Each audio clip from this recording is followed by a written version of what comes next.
Un breve mensaje para las fechas navideñas. Primera a Timoteo capítulo 1, versículo 15. Dice así el apóstol Pablo en la Biblia. Palabra fiel y digna de ser recibida por todos, que Cristo Jesús vino al mundo para salvar a los pecadores, de los cuales yo soy el primero. Lo vuelvo a leer. Palabra fiel y digna de ser recibida por todos, que Cristo Jesús vino al mundo para salvar a los pecadores, de los cuales yo soy el primero. Desglosemos algunas frases de este versículo. Primero dice, palabra fiel. Sí, en medio de todo el engaño, los fraudes, las mentiras, los robos, los engaños políticos, la gente y los embusteros, y aún a veces hasta seres queridos que llegan a engañar.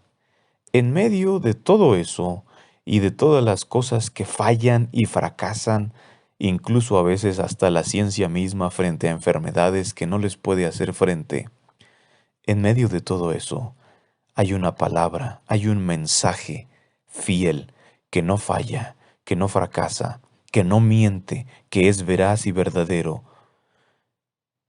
Y de hecho no solamente es fiel, sino que dice, palabra fiel y digna de ser recibida por todos. Es decir, es un mensaje que además de ser totalmente cierto, certero, fiel, veraz, verdadero e inmaculado, es un mensaje que vale la pena ser contado, que merece llegar a los confines de la tierra, que podría y debería ser gritado y anunciado a los cuatro vientos, y que todos y cada uno de los seres humanos que han existido, que existen y que existirán sobre la faz de la tierra, necesitan escuchar este mensaje. Es de vital importancia para ellos, en medio de todo lo terrenal, de todas las situaciones económicas que están sucediendo. Este mensaje es más importante que todo eso, es vital, es necesario y merece que tú y yo lo escuchemos. ¿Cuál es este mensaje? Siguiente frase, que Cristo Jesús vino al mundo, sí. No sabemos la fecha exacta, pero eso no importa. Esa es la verdadera Navidad o Natividad, es decir, el nacimiento de nuestro Señor Jesucristo. Él vino al mundo. ¿Por qué vino al mundo? ¿Por qué dice así? Porque Él ya existía. Él era y es el Hijo de Dios. Él es Dios Hijo. Él es la sabiduría que existía desde el principio con Dios el Padre. Él es el Todopoderoso, el Rey de Reyes, y el que disfrutaba de un compañerismo, amistad y comunión fraternal con Dios su Padre y con Dios el Espíritu Santo.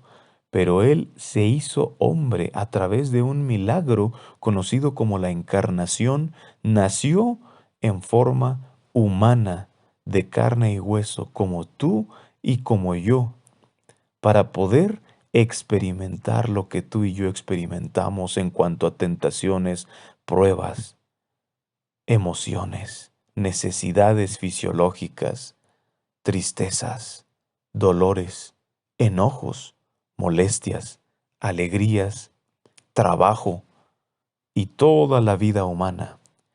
Y en esta vida humana que Él vivió, Él, a través de su ejemplo, nos enseñó cómo vivir para agradar a Dios. También predicó sermones como el Sermón del Monte, donde explica cuál es la voluntad de Dios para nuestra vida. También se la pasó haciendo bienes a los demás, sanándolos, ayudándolos. Y finalmente fue a la cruz del Calvario por amor a nosotros y por obediencia y amor a su Padre Celestial para salvarnos, que es la siguiente frase. Dice que Cristo Jesús vino al mundo, sí, vino y nació en un pesebre en esa primera Navidad hermosa, pero vino con un propósito principal, que era, dice la siguiente frase, para salvar a los pecadores, para salvar a los pecadores. Aquí hay varias preguntas que podríamos hacer. Primero, ¿por qué necesitábamos salvación? Segundo, ¿de qué manera Él nos salvó o nos puede salvar? Y tercero, ¿quiénes son los pecadores? Vamos a contestarlas en orden inverso. Primero, ¿quiénes son los pecadores? Somos todos, dice la Biblia en Romanos 3:23, por cuanto todos pecaron y están destituidos de la gloria de Dios. Todos hemos pecado, ya sea en pensamiento, actitud, palabra u obra. El pecado en su esencia es estar alejados o alienados de Dios. Dice la Biblia en Romanos capítulo 1, que el origen del pecado es no glorificar a Dios, es decir, no darle a Dios el lugar que le corresponde a nuestras vidas y no darle gracias, no tomarlo en cuenta, no querer investigar cómo Él quiere que vivamos y no vivir como Él quiere que vivamos. El pecado en su esencia es vivir como si Dios no existiera. El pecado en su esencia es vivir de manera egoísta para nosotros mismos, para satisfacer solo nuestros gustos y necesidades sin pensar en agradar a Dios y sin pensar en el beneficio del prójimo.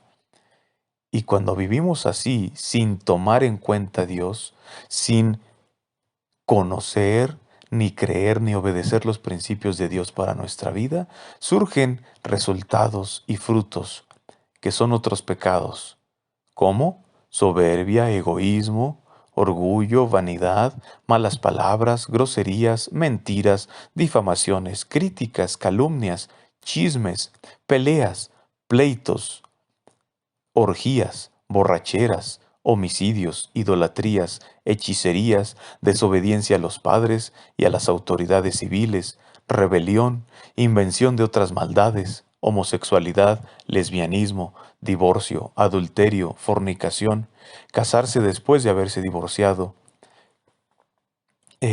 vestirse de una manera que a Dios no le agrada, malos pensamientos, tener envidia de otros, tener celos de otros, enojos, iras, griterías incontrolables, maldiciones, amargura, rencor, falta de perdón, ser áspero, ser grosero con los demás, falta de amabilidad, falta de gratitud, injusticia, matar, robar y muchas otras cosas. Pueden ser pecados muy graves o pueden ser pecados que a nuestros ojos no son tan graves, pero cualquier pecado te condena ante Dios y hace daño a ti mismo y al prójimo. En fin,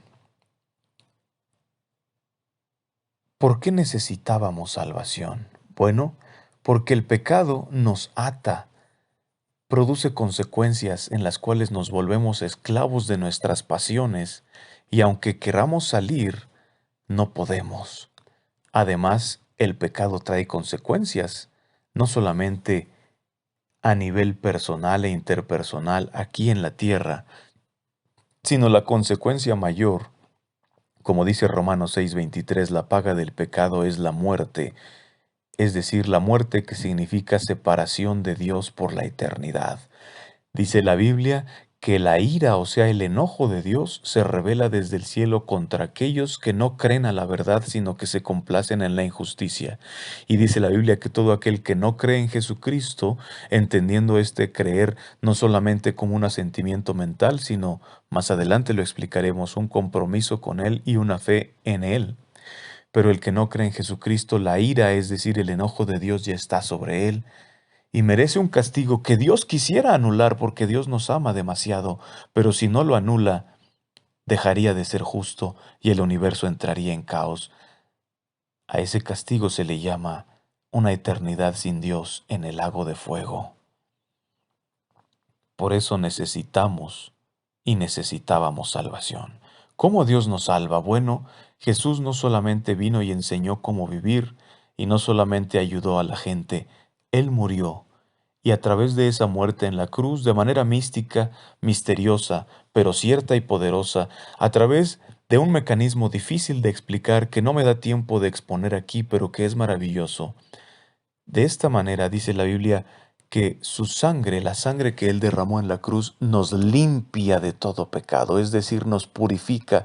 En otras palabras, la muerte de Jesús logra que alcancemos el perdón de los pecados delante de Dios, que Dios nos perdone y nos acepte nuevamente, nos adopte, y que además nos rescate, nos libere de la garra de Satanás y ahora podamos escapar de ese pecado y ahora sí tengamos la fuerza o el poder necesario para vivir de una manera distinta, lejos del pecado y cerca de Dios, amándole, teniendo una relación con Él, comunión con Él y obedeciéndole. Última frase. El versículo decía, palabra fiel y digna de ser recibida por todos, que Cristo Jesús vino al mundo para salvar a los pecadores, como a través de su muerte en la cruz. Él no solamente satisfizo las demandas de la justicia, sino que también triunfó sobre Satanás, sobre la muerte y sobre los poderes del mal, para poder rescatarnos de nuestra vana manera de vivir, como dice la Biblia. Pero la última frase decía, palabra fiel y digna de ser recibida por todos, que Cristo Jesús vino al mundo para salvar a los pecadores, de los cuales yo soy el primero. ¿Quién dice esto? El apóstol Pablo, un siervo e hijo de Dios, siervo de Jesucristo, que antes de ser el apóstol Pablo se llamaba Saulo y fue un hombre malo, blasfemo, rebelde, que incluso persiguió y mató a los cristianos. Pero hubo un momento en el que Dios intervino en su vida. En el camino a Damasco Jesús se le apareció y lo confrontó. Y Saulo tuvo una conversión, es decir, dio un giro de 180 grados, cambió su manera de vivir y de ver las cosas, dejó atrás sus pecados de blasfemia, de rebelión, de perseguir a los cristianos, y cambió para ahora poner su fe en Jesucristo como el único Salvador, Señor y Mesías. Y le entregó su vida a Jesucristo, entregándole las llaves de la voluntad y del corazón para que ahora él tuviera el control de su vida. De hecho, el apóstol Pablo, cuando Jesús se le aparece, le dice, Señor, ¿qué quieres que yo haga? En otras palabras, Señor, aquí estoy. Ya no quiero pelear contra ti. Ahora quiero que tú ordenes, que tú mandes en mi vida. ¿Qué quieres que yo haga? Señor, estoy dispuesto a hacer lo que tú me pidas, pase lo que pase y cueste lo que cueste. Señor, voy a hacer lo que tú me indiques. Y entonces él tuvo este cambio y creyó en Jesús. Y su vida fue totalmente diferente. Ahora pudo gozar de la plena comunión con Dios, pudo gozar de una vida plena o abundante que Jesús promete. Sí, en medio de mucha persecución que ahora él sufrió, en medio de muchos problemas que él los narra y fueron problemas tremendos como consecuencia de empezar a seguir a Jesucristo. Pero él sabía que valía la pena, tanto que alguna vez dijo, para mí el vivir es Cristo y el morir es ganancia. Y él se reconoce como el principal de los pecadores, dando a entender, y él mismo lo dice después, que no importa cuán grande sea tu pecado, Dios quiere y puede perdonarte a través de Jesucristo y darte una segunda oportunidad de un nuevo comienzo con Él, si tú lo quieres. ¿Cómo?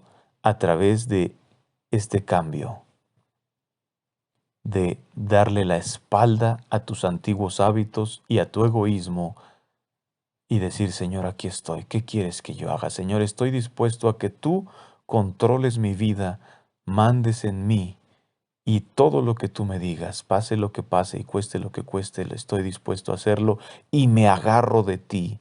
Confío plenamente en que tú me puedes dar el poder para vivir esta vida nueva y en que tú me puedes perdonar porque así eres a través de la sangre de tu Hijo Jesús. Ayúdame, Señor, y empezar a andar con sinceridad en esto. Si tú lo haces, ten por seguro que Dios es el Todopoderoso y es el que todo amor y bondad, el que es todo amor y bondad, como para ayudarte, transformarte y empezar a conducirte de la mano por este nuevo camino hacia una eternidad con Él, donde Él te estará esperando con los brazos abiertos y mientras te estará guiando. Es la invitación que Jesús hizo muchas veces. Si quieres tomarla, que así sea. Dios te bendiga.